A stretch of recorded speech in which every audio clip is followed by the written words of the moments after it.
할렐루야. 반갑습니다.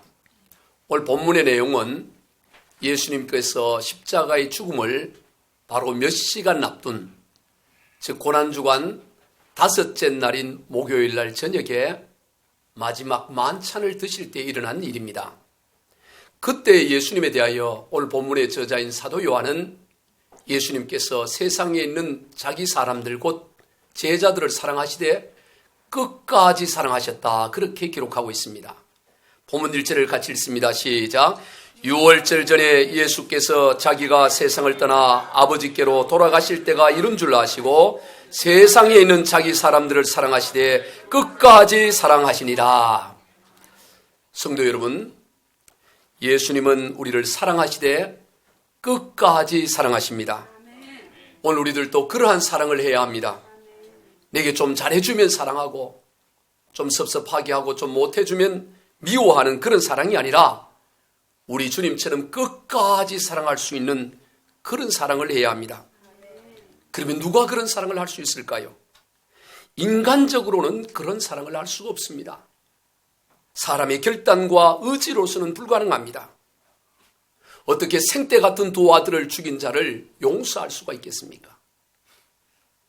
손양원 목사님의 막내따님도 지금 함께 예배를 드리고 있지만 불가능한 것입니다. 겨우겨우 용서를 한다고 하더라도 어떻게 그런 자를 양자로 삼을 수가 있겠습니까? 용서는 어떻게 그것도 어렵지만 그를 어떻게 양자 삼아서 같이 식탁에서 밥을 먹고 함께 잠을 잘 수가 있겠느냐 하는 것입니다. 불가능한 것입니다. 인간적인 의지와 결단으로는 불가능합니다. 하나님이 하셔야만 합니다. 기독교 신앙의 핵심이 여기에 있습니다. 갈라디아서 2장 20절입니다. 내가 그리스도와 함께 십자가에 못 박혔나니 그런즉 이제는 내가 사는 것이 아니요 오직 내 안에 그리스도께서 사시는 것이라. 오직 내 안에 그리스도께서 사시는 것입니다. 그것이 기독교 신앙의 본질이요 정수입니다. 오직 내 안에 그리스도께서 사셔서 사람으로서는 할 수 없는 일을 하나님이신 그리스도께서 하시는 것입니다. 그래서 하나님 수준의 일을 하는 것입니다. 차원이 다릅니다. 여러분, 그리스도인이라는 것은 하나님 수준의 일을 하고 하나님 수준의 삶을 사는 사람을 그리스도인이라 하는 것입니다. 주님이 말씀하십니다. 누가복음 6장 32절로 33절입니다. 시작. 너희가 만일 너희를 사랑하는 자만을 사랑하면 칭찬받을 것이 무엇이냐? 죄인들도 사랑하는 자는 사랑하느니라. 너희가 만일 선대하는 자만을 선대하면 칭찬받을 것이 무엇이냐? 죄인들도 이렇게 하느니라. 자기를 사랑해주는 사람을 사랑하고 자기를 선대해주는 사람을 선대하는 것, 자기를 좋게 대해주는 사람에 대해서 역시 좋게 대해주는 거야 누구나 하는 일이라는 것입니다. 나아가서 나에게 한 가지 좋은 일을 했지만 나는 10가지 좋은 일을 하고 아니 100가지 좋은 일도 사람에 따라 할 수가 있습니다. 그러나 주님의 말씀은 그런 말씀이 아닙니다. 그런 정도를 말씀하는 것이 아닙니다. 남들이 너에게 한 가지 일을 좋은 일을 할 때 너는 10가지, 100가지, 1000가지 하라. 그런 말씀, 그런 정도의 수준을 말씀하는 것이 아닙니다. 사람으로 수준으로는 할 수 없는 정도입니다. 누가복음 6장 35절 36절입니다. 시작. 오직 너희는 원수를 사랑하고 선대하며 아무것도 바라지 말고 구워주라. 그리하면 너희 상이 클 것이요 또 지극히 높으신 이의 아들이 되리니 그는 은혜를 모르는 자와 악한 자에게도 인자하시느니라. 너희 아버지의 자비로우신 같이 너희도 자비로운 자가 되라. 오직 너희는 원수를 사랑하고 선대하라고 말합니다. 원수인데 어떻게 사랑하고 선대할 수가 있습니까? 사람의 영역을 벗어나는 것입니다. 너희 아버지의 자비로우심 같이 너희도 자비로우라고 말씀합니다. 하나님 수준의 자비를 말씀하고 있는 것입니다. 사람으로서는 할 수 없는 영역입니다. 그래서 하나님께서 하시는 것입니다. 그래서 하나님께서 우리 안에 거하셔서 우리를 통해서 하시는 것입니다. 그것이 기독교 신앙의 핵심이요 본질입니다. 오늘 본문에서 예수님께서는 죽음을 바로 몇 시간 앞둔 그 시각에 마지막 저녁을 드시고 나서 자리에 일어나셔서 겉옷을 벗으시고는 쑥을 허리에 두르시고 그리고 대야에 물을 뜨고 와서는 제자들의 발을 일일이 씻으십니다. 그리고 두른 수건으로 제자들의 발을 다 닦아주셨습니다. 당시 유대 사회에서는 누군가의 발을 닦아준다는 것은 그 사회에서 가장 천한 사람이 집안에서 가장 천한 노예만이 하는 일이었습니다. 그런데 그 일을 스승이시고 메시아신 예수님께서 하셨습니다. 그건 참으로 놀라운 일이에요. 그러나 그보다 또 놀라운 일은 그렇게 씻겨준 발로 제자들이 어디를 향해 가느냐 하는 것입니다. 예수님께서 그렇게 제자들의 발을 씻겨줬는데 그 씻겨진 그 발로 제자들은 어디로 가고 있습니까? 예수님을 떠나 도망을 가기 시작합니다. 예수님께서 로마 군병에 잡혀서 호송이 되어갈 때 다들 걸음아 나 살려라 하고 다 도망을 가버렸습니다. 심지어 가룟 유다는 그 발로 예수님을 팔기 위해서 대제사장들과 당시 종교 지도자들을 만나서 은 30의 거래를 하고 있는 것을 보게 됩니다. 이 얼마나 참으로 기가 막힌 일이 아닐 수 없습니다. 오늘 본문 2절입니다. 시작. 마귀가 벌써 시몬의 아들 가룟 유다의 마음에 예수를 팔려는 생각을 넣었더라. 이 사실을 우리 주님께서 모를 리가 없었습니다. 그런데도 우리 주님께서는 그 가룟 유다의 발을 꼼꼼히 씻겨주셨던 것을 보게 되는 것입니다. 그런데도 일일이 모든 제자들의 발을 다 씻겨주셨습니다. 이것이 바로 제자들을 사랑하시되 끝까지 사랑하신 주님의 사랑인 것입니다. 성도 여러분, 그 주님께서 오늘 저와 여러분과 함께 하십니다. 우리를 성전 삼으셔서 우리 안에 함께 거하고 계신 줄로 믿습니다. 그러니 오늘 저와 여러분들도 우리 안에 거하신 그 주님으로 말미암아 그러한 하나님의 사랑을 얼마든지 할 수가 있는 것입니다. 지금 여러분의 삶 가운데는 그러한 사랑이 있습니까? 아이고 그거야 손양원 목사님 같은 분이나 하시고 우리 주님 같은 분이나 하시는 거지. 아이고 나야 어떻게 그런 걸 할 수 있어. 나는 안 돼. 아예 기대조차 하지 않고 있지는 않습니까? 누군가가 먼저 손을 내밀고 내한테 잘해주면 선하게 대해주면 나는 뭐 그거에 대해서야 나는 10배, 100배, 1000배도 내가 열심히 해줄 수 있지만 나를 미워하고 원수와 같은 사람에게 내가 어떻게 먼저 그럴 수가 있어. 나는 안 돼 하면서 아예 기대조차 그러려고 하려는 의지조차 없지는 않느냐 이 말입니다. 그것이 더욱 큰 문제인 것입니다. 오늘 본문에서 베드로는 자기 차례가 되었을 때 예수님께 주님 정령 제 발을 씻으려고 하시는 것입니까? 그렇게 했습니다. 그러자 주님께서 내가 하는 일을 지금 네가 알지는 못하겠지만 나중에는 알게 될 것이다. 그렇게 말씀했어요. 그러자 베드로가 아닙니다. 나중이고 뭐고 제 발을 씻지는 못합니다. 제 발은 절대로 씻을 수 없습니다라고 거부를 합니다. 당시 유대 사회에서 스승이 메시아가 제자의 발을 씻는다는 것은 절대로 있을 수 없는 일이죠. 충분히 베드로의 마음을 이해할 만도 합니다. 그러한 베드로에 대해서 주님께서 뭐라고 말씀하시냐면 내가 너를 씻어주지 아니하면 너는 나와 아무 상관이 없게 된다. 그렇게 말씀을 하십니다. 도무지 이해가 되지 않는 말씀입니다. 베드로가 예수님의 발을 안 씻어주면 예수님과 아무 상관이 없다. 그래 말하면 그거는 좀 이해가 될 수 있겠지만 아니 예수님께서 베드로의 발을 씻지 않으면 베드로와 예수님 사이가 아무 상관이 없게 된다니 이걸 베드로가 입장에서 어떻게 이해할 수가 있겠고 거기에 있는 다른 제자인들 누가 그 말씀을 이해할 수가 있겠습니까? 그래서 예수님께서 미리 말씀하시기를 내가 하는 일을 지금 네가 알지 못하지만 나중에는 알게 될 것이다. 그렇게 말씀을 하신 것이죠. 그러나 당시 이해가 되지 않았던 베드로는 차라리 정 그러시려면 발만 씻을 것이 아니라 제 손과 몸과 온몸을 다 씻어 주십시오라고 그렇게 했습니다. 예수님께서 제자들의 발을 씻기시는 그 의미를 모르고 있는 것입니다. 그러한 베드로에 대해서 예수님께서 말씀하시기를 이미 모욕한 자는 발밖에 씻을 필요가 없느니라. 온 몸이 깨끗하니라. 너희가 깨끗하나 다는 아니다. 라는 그런 말씀을 하십니다. 이 또한 무슨 말씀인지 아마 당시 베드로와 거기에 있던 제자들은 몰랐을 것입니다. 성도 여러분, 신앙생활은 다 이해가 되고 알기 때문에 가는 길이 아닙니다. 이해가 되기 때문에 순종하는 것이 아니라 순종할 때 비로소 이해가 되어지는 것입니다. 순종하는 것이 먼저입니다. 이해가 먼저가 아니고 순종이 먼저인 것입니다. 창세기 22장에서 하나님께서 아브라함에게 100세 난 아들 이삭을 모리아 산에 가서 번제물로 바치라고 그렇게 말씀을 하셨습니다. 아브라함이 그것을 어떻게 이해할 수가 있겠습니까? 그가 아무리 믿음의 조상이라고 한들 열흘 머리를 싸매고 고민을 한들 왜 하나님께서 내게 이런 말씀을 하셨을까? 이해가 되고 그래서 순종할 수 있겠습니까? 열흘이 아니라 10달을 고민을 한들 10달이나 10년을 생각을 아무리 해본들 주님께서 왜 그렇게 요구하시는지를 알 수가 없었을 것입니다. 도무지 이해가 되지 않았습니다. 그럼에도 불구하고 아브라함은 순종의 길로 가는 것을 보게 됩니다. 창세기 22장 3절입니다. 시작.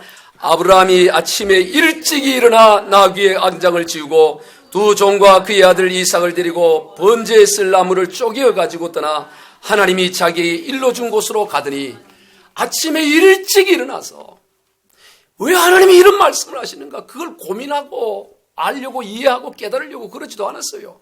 그저 하나님께서 말씀하셨기에 아침에 일찍 일어나서 순종하는 것을 보게 되는 것입니다. 그 후에 비로소 순종한 이후에야 비로소 하나님이 왜 그렇게 말씀하시는지를 비로소 이해하는 것을 보게 되는 것입니다. 성도 여러분, 순종이 먼저입니다. 그런데 많은 이들이 오늘 본문에 나오는 베드로처럼 순종보다 이해를 항상 앞세웁니다. 그래서 이해가 되기 전까지는 순종의 자리로 나가려고 하지 않습니다. 안 됩니다 하며 그렇게 고집을 부리고 있습니다. 오늘 예배를 드린 여러분 가운데도 이해가 되지 않는다고 해서 순종의 자리로 나가지 않고 여전히 고집으로 서 있지는 않습니까? 그러면 오늘 본문에서 예수님께서 하신 이 모든 행동과 말씀의 의미는 무엇일까요? 그것은 바로 죄에 대한 태도입니다. 단순히 발의 때와 먼지를 씻겨주는 낮아짐과 겸손을 말씀하는 것이 아니라 일상 가운데 짓는 죄에 대해서 어떻게 해야 할 것을 주님께서 보여주신 것입니다. 오늘 본문에서 이제 몇 시간 후가 되면 예수님께서는 십자가에 피 흘려 죽으십니다. 그 피를 믿는 자마다 다 정결함을 얻습니다. 죄의 씻음을 받습니다. 즉 모욕을 하는 것과 같습니다. 깨끗해집니다. 그래서 구원함을 받습니다. 그러나 그것이 전부가 아닙니다. 그 이후의 삶 가운데 이런저런 발의 때와 먼지와 같은 죄들을 또한 짓게 되는 것이죠. 그때 또 어떻게 해야 하느냐 하는 것입니다. 물론 예수님의 십자가의 보혈은 우리의 모든 과거와 현재와 미래의 모든 죄를 다 포함한 그러한 용서함입니다. 그러나 그것으로 충분할까요? 이제 과거와 현재와 미래의 모든 죄를 다 사함받았으니 이제 이후로 짓는 죄에 대해서는 용서함을 받을 것도 없고 회개도 할 필요가 없을까요? 그렇지 않습니다.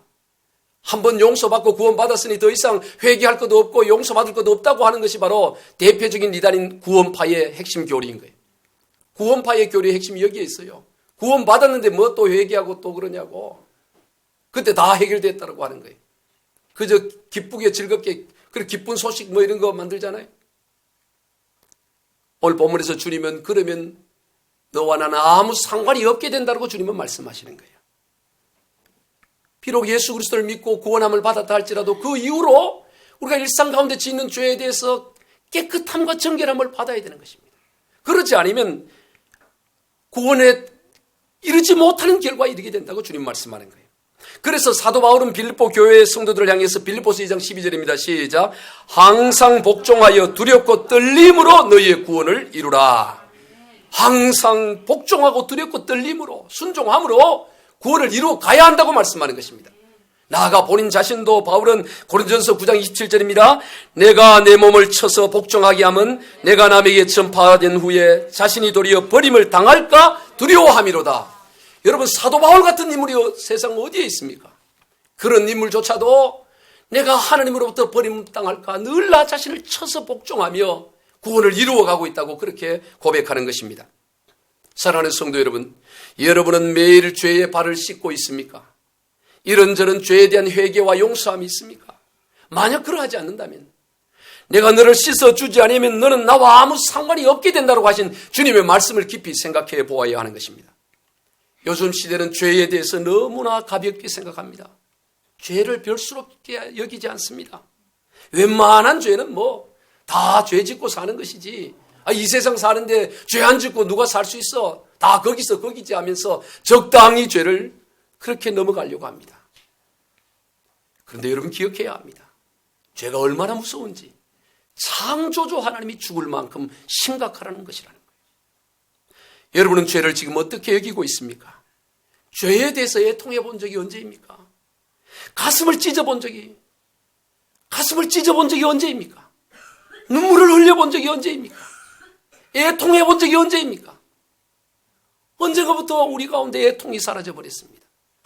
회개, 눈물이 사라져버리고 있습니다.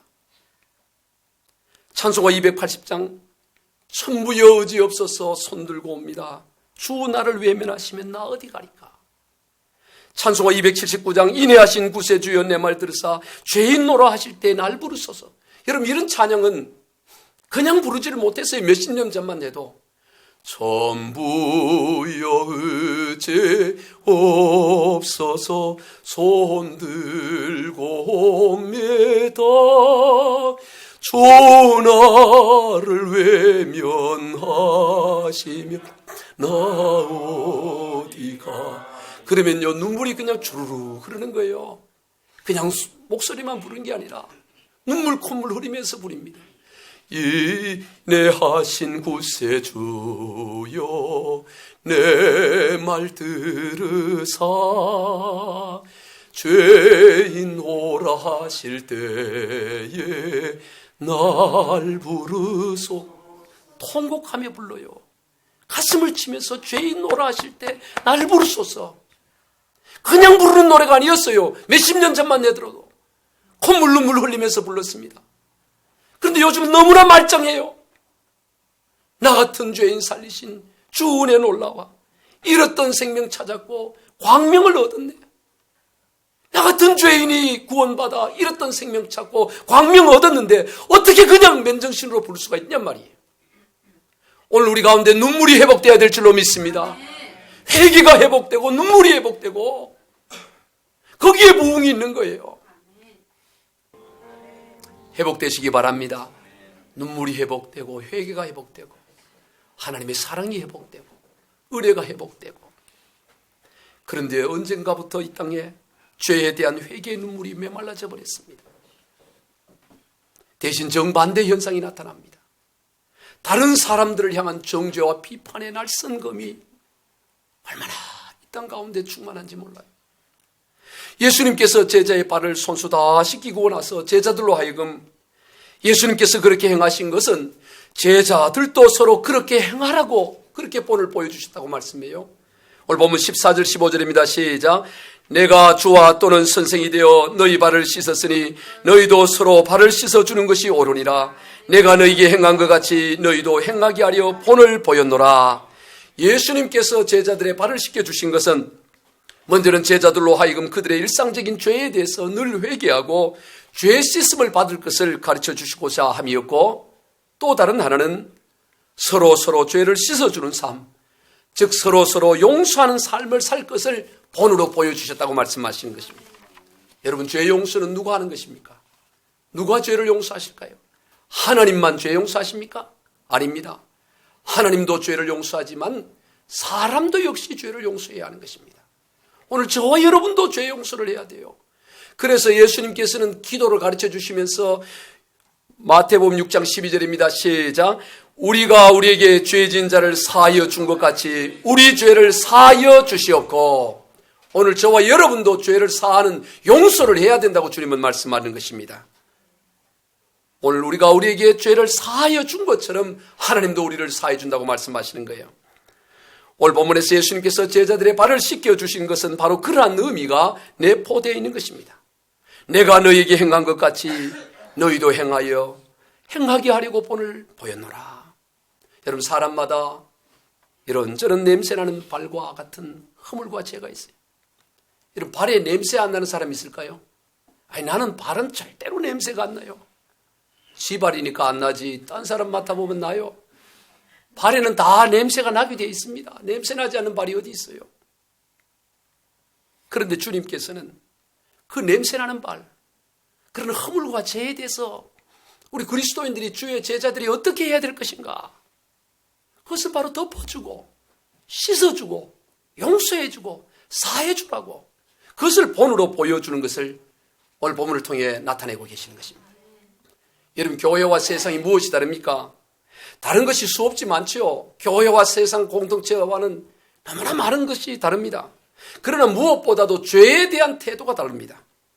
자신의 죄에 대해서는 통회하고 자복하고 회개하지만 남의 허물과 죄에 대해서는 덮어주고 씻어주는 것이 교회인 것입니다. 그런데 남의 허물과 죄를 더 드러내지 못해서 좀 더 드러내야 내 속이 시원한데 그러고 있다면 그걸 어떻게 교회 공동체라 할 수 있겠습니까? 여러분, 복이 무엇입니까? 오늘 본문에서 예수님께서는 예수님이 그러하셨듯이 다른 사람의 발을 씻겨주는 것, 다른 사람의 죄를 용서하고 사해주는 것, 그것이 복이다라고 오늘 본문에서 말씀해요. 그저 좋은 일 정도가 아닌 것입니다. 오늘 본문 17절입니다. 시작. 너희가 이것을 알고 행하면 복이 있으리라. 무엇이 복입니까? 바로 용서하고 냄새나고 더럽고 추한 것을 덮어주고 안아주고 품어주고 씻어주는 그가 복이 있는 사람이라고. 그것이 주님이 말씀하신 복이라고 말씀하는 것입니다. 왜 그렇습니까? 그러한 사람에게 하나님은 그가 용서하고 사한 것과 비교할 수 없는 더 큰 용서를 베풀어 주시기 때문인 것입니다. 마태복음 18장에서 예수님은 이를 1만 달란트 빚진 자와 100데나리온 빚진 자의 비유를 통해 말씀하셨습니다. 1만 달란트는 성인 하루 품삯을 10만으로 계산했을 때 약 오늘날 우리 돈으로 6조에 해당되는 돈이에요. 100데나리온은 1000만 원 정도 됩니다. 여러분 6조와 1000만 원 비교가 되지 않아요. 60만 분의 1입니다. 여러분 세상 사람들이 여러분에게 상처를 주고 허물을 끼쳐봐야 여러분이 하나님께 범한 죄에 비하면 60만 분의 1밖에 안 돼요. 6조 그러니까 너무 크고 보니까 1000만 원도 큰데요. 이렇게 생각할 수 있어요. 6조 그러니까 뭐 감각이 없죠. 우리는 뭐 6조를 본 적도 없으니까. 이걸 조금 이 실감 있게 나누면 6조를 6억이라 그러면 1000만 원은 얼마에 해당되느냐면 1000원에 해당돼요. 다 계산해 봤어요. 여러분 오늘 우리가 남에게 6억을 빚졌는데 다른 사람이 내게 1000원 안 갚는다고 그것 때문에 속상해하는 게 그게 말이 되겠어요? 나는 6억을 못 갚고 있으면서 그래서 탕감받았는데 그까지 1000원 그걸 때문에 잠을 못 자고 속상해한다는 게 그게 있을 수 있느냐 하는 것입니다.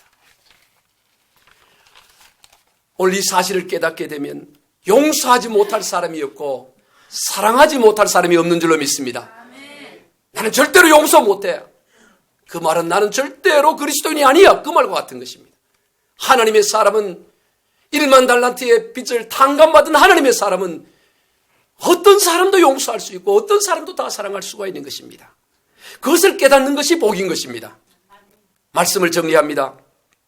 우리 주님은 우리를 사랑하시되 끝까지 사랑하십니다. 오늘 우리도 그러한 사랑을 해야 합니다. 인간적인 의지와 결단으로는 불가능합니다. 그래서 하나님께서 친히 우리 가운데 거하셔서 우리를 통해 친히 행하시는 것입니다. 그것이 기독교 신앙의 핵심이요 본질입니다. 또 스승이며 메시아신 예수님께서 제자들의 더러운 발을 씻겨주셨습니다. 그러기 위해 어떻게 했을까요? 무릎을 꿇고 허리를 굽힙니다. 그리고 발가락 하나를 다 씻으셨습니다. 이 얼마나 놀라운 은혜요 사랑입니까? 근본 하나님의 본체이신 창조주신 예수님께서 무릎을 꿇습니다. 발을 씻어주기 위해 무릎을 꿇어요. 허리를 숙이십니다. 이 얼마나 놀라운 은혜입니까? 오늘 저와 여러분의 그 발에 때와 같은 죄와 허물을 위해 주님이 무릎을 꿇고 허리를 숙이셨습니다. 그러니 이제 그렇게 정결함 받은 우리의 발을 이제 어떻게 다녀야 되겠습니까? 그 발로 이제 어디를 가야 되겠습니까? 이제 주님 따르는 길 위에 갈 곳이 어디 있겠습니까? 그렇게 씻겨주신 그 발로 우리는 오직 주님만을 따라가는 그런 발걸음이 되어야 하는 것입니다. 그리고 우리도 또한 다른 사람의 발을 우리 주님께서 그렇게 했듯이 우리도 허리를 숙이고 무릎을 꿇고 다른 사람의 발을 씻겨주는 그가 복 있는 사람이라고 오늘 주님은 말씀합니다. 우리 모두 그런 복된 인생 다 살아가시기를 우리 주 예수 그리스도의 이름으로 축원드립니다.